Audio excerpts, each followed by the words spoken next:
Greetings, members of the Bristol Amateur Radio Club and others who might be interested.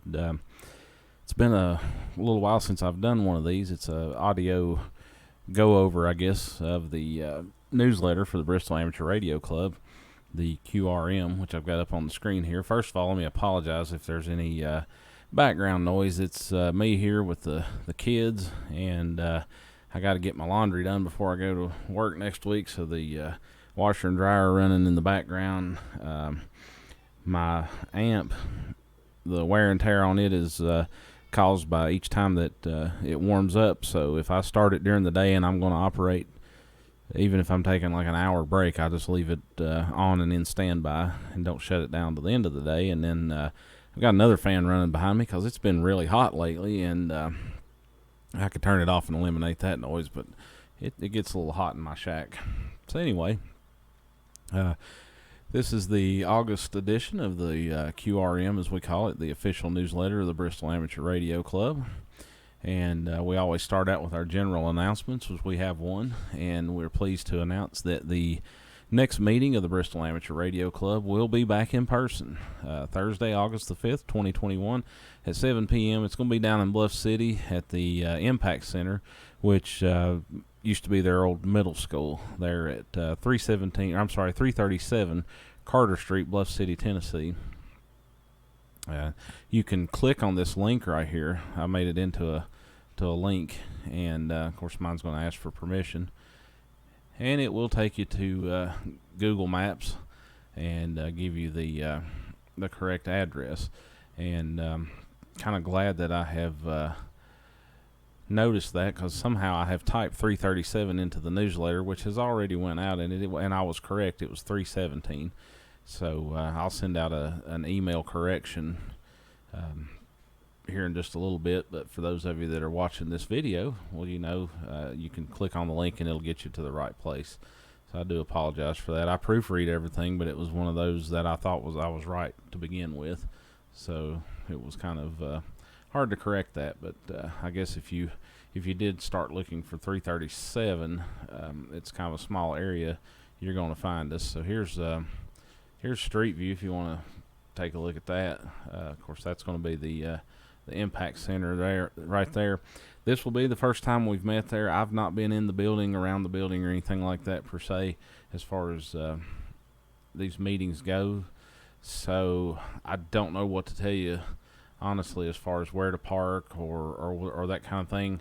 I'm going to try to get there early and figure that out. And I do have my call sign on my license plate. So as I always do when I come to any of these events or anything for the first time, I just look for the antennas and the ham tags on the cars. And I will try to, depending on how active things are there, I'll try to position my vehicle once I figure out where we need to go close to that general area. So you can look for my old blue van and figure out where to go. And then hopefully in future meetings we'll know where to go. And that's the thing too, is we really need to get back to meeting in person in order to decide exactly what we're going to do as far as not having the hospital to use. I've not heard back from them, and with what's going on in the news lately, I doubt very seriously we're going to see the use of that facility anytime soon. So whether this place is the ultimate solution for a while or somewhere else, that's something we can sit down and discuss. And I do encourage members to look at different resources. Our club is the Bristol Amateur Radio Club, but we do serve the surrounding area, Blountville, Bluff City, that kind of thing. And it may be maybe we can come up with 2 or 3 different places and rotate it around and make it a little closer for some. Going to Bluff City is a little further away for me and a few other folks, but we may be getting closer to some others, so maybe we can spread that around a little bit. We still have our weekly club net. Remember to check in. There's no PL tone. We went back to the original 6.7 repeater, so you don't have to have a tone or anything like that. It doesn't transmit a tone anymore either, because the new repeater is over on 147.000, and it's running full-time fusion mode now. As of right now, the nets that we were having on the fusion repeater are temporarily out of service, I guess. I've had some changes in my work schedule, and I work a lot of Tuesday evenings and end up missing those. So I just decided to go ahead and suspend them at least through until the fall. But it's not a concept that I've given up on by any means. We just definitely would love to keep it going if we could get some other net controllers to kind of take the reins there and keep going with it, and then I would jump in when I could. Club dues, $15 per year and $7.50 per family member. And keep in mind too, if you got kiddos or spouses or anything like that are interested in the activities of the club, but they're either not licensed, don't want to be licensed, that kind of thing, or they're going to get their license in the future, they can join now as an auxiliary member. My son, he's 11 years old. He's interested in getting his license, and so each year I do the $7.50 and have him join up with us as well, and it kind of makes him feel a part of things and helps motivate him a little bit. And if Gary, for some reason, can't make the meeting, which he's kind of the one that's set up this thing with Impact Center for us, so I imagine he will be there. But anytime he doesn't make the meetings, if I'm there, I can take club dues as well.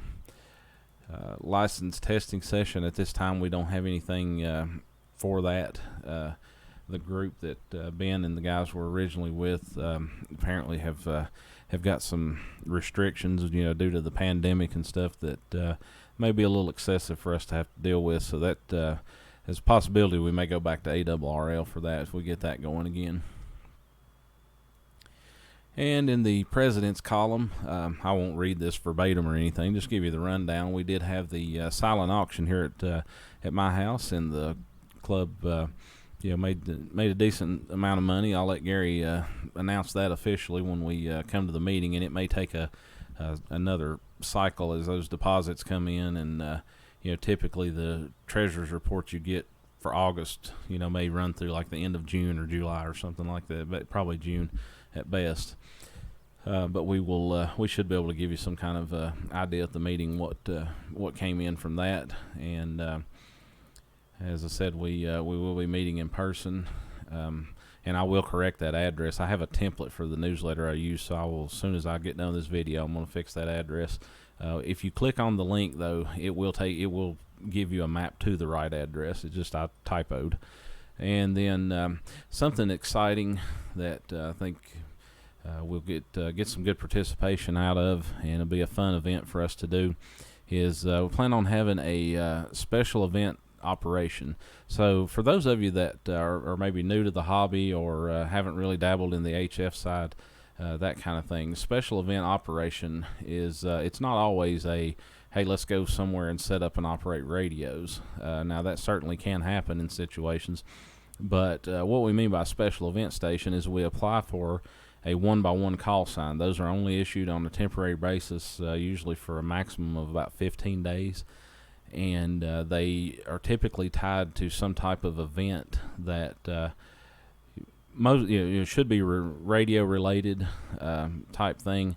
Not all are that way, but like the one they just came off of as the 13 colonies around Independence Day. Obviously, I feel like that Rhythm and Roots, celebrating music and radio in general, is kind of a radio type thing. But we've done like the 150th anniversary of the city and the 100th anniversary of the Bristol sign, that kind of thing for special events. So this one will be the 20th anniversary of Bristol's Rhythm and Roots reunion. And the way I've applied for the call sign is we're going to have it the week prior to the event, because it's just a weekend event. We'll have it through the event, and then about a week after. So we'll have about a 2-week operating period. And what we can do is each person that would like to operate can use the call sign. I've asked for W4B. It hasn't come back yet, so I can't say for sure that's going to be the one. You can use that call sign. You can operate, make contacts with other stations. And then if you'll get me your log somehow, hopefully ADIF format, but don't let that stop you if you can't do that. Fill out a paper log, use the universal date and time, just the information that you would put on a QSL card, signal report, that kind of thing. If you're a technician and you want to operate on a repeater and make contact with people, if you want to operate simplex, whatever you want to do, that's perfectly fine. It's not an actual contest. It's a it's just us obtaining a special call sign. So feel free to do that. And I apologize for my dog barking in the background, but let me take care of that. Okay, sorry if it sounds a little bit jumbled. This software I have for being able to record on the screen like this only has a start and stop feature, and it makes it a little difficult to edit and piece together. But anyway, getting back to the special event station, anybody in the area of the club, that kind of thing, can operate, use call sign W4B. If you make sure you operate within your license privileges, and hopefully I'll hear back next week sometime if we get the W4B call sign. If not, there's other options that we can go with. They're plentiful, but we'll shoot for that one because we've used it before, in the B for Bristol kind of thing. And I think it'll be a lot of fun. What we'll try to do is I've got a program that I can use to set up and make QSL cards, and we'll try to distribute those electronically as much as we can. We can set up an EQSL account just for that period and send those out that way.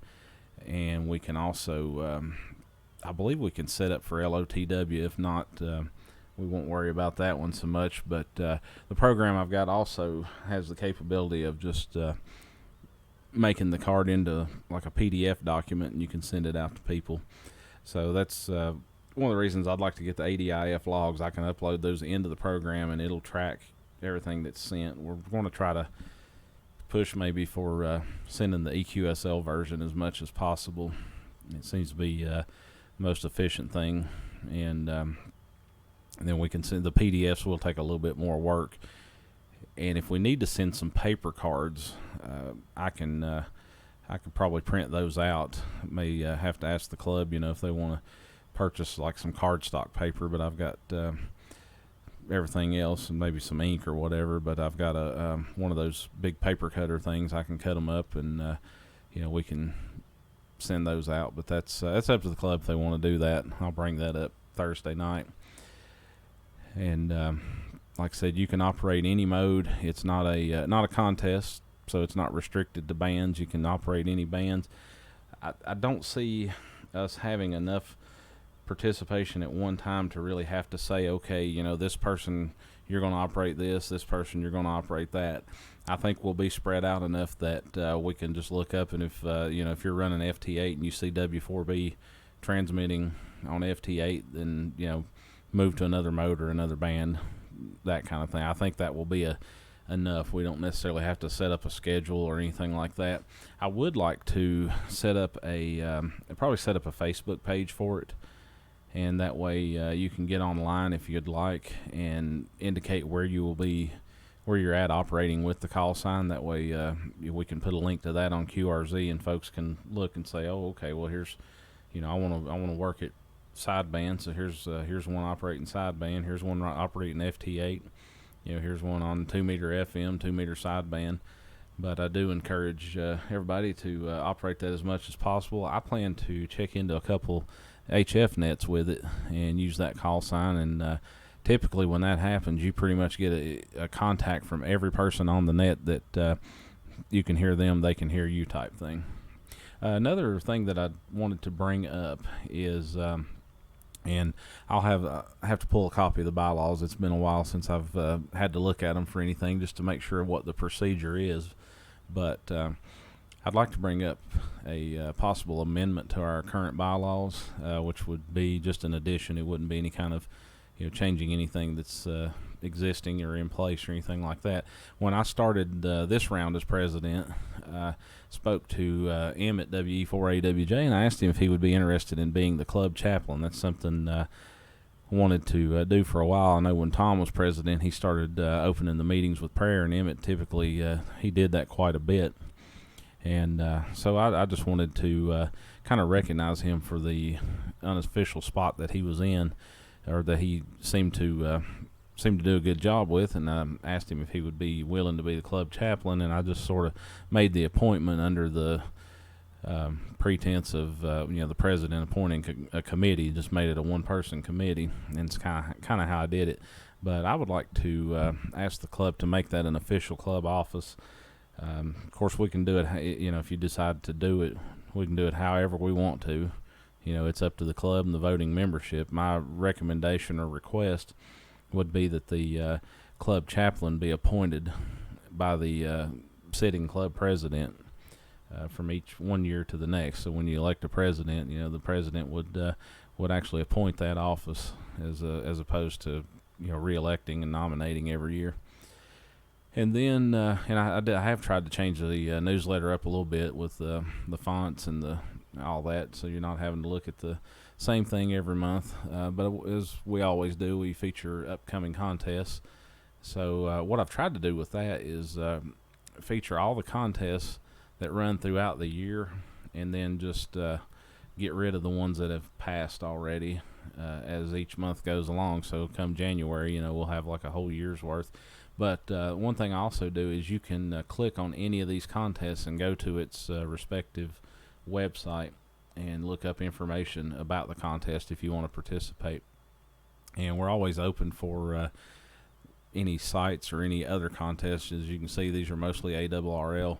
I do need to add back in some other contests, and we do try to keep people apprised of certain contests by using the Facebook page and email as those come along. So we've got a pretty good group that participates in the contests, and we still have this group right here has our logo already, so we don't have to pay setup fees. You can get hats, t-shirts, polo shirts, jackets, a whole lot of other things. Just check out their website. They've got a bunch of stuff on there, and you can order it with the Bristol Amateur Radio Club on it.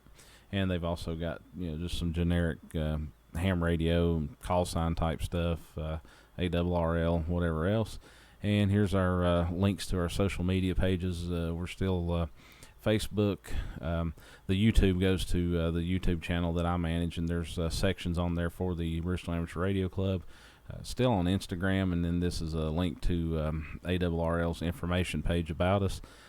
And we also offer the option, if you're not a subscriber, as far as getting this newsletter via email, and you would like to be, well, just shoot us an email right here at the club email address. And if you would like to be taken off the email list, now typically when that happens, we take you completely out. So we use the same group email to if we need to notify you of something kind of quick in between meetings or something like that. We try not to inundate you with emails, but we do use that as a notification thing. So if you send us an unsubscribe type thing, then we typically take you off we just have the one group list, and we take you out of there. We might look at doing something a little bit separate if there's folks out there that pull the newsletter up on Facebook and don't want to necessarily have it in their email. We might divide those groups or whatever, and that way you can have that option if you'd like.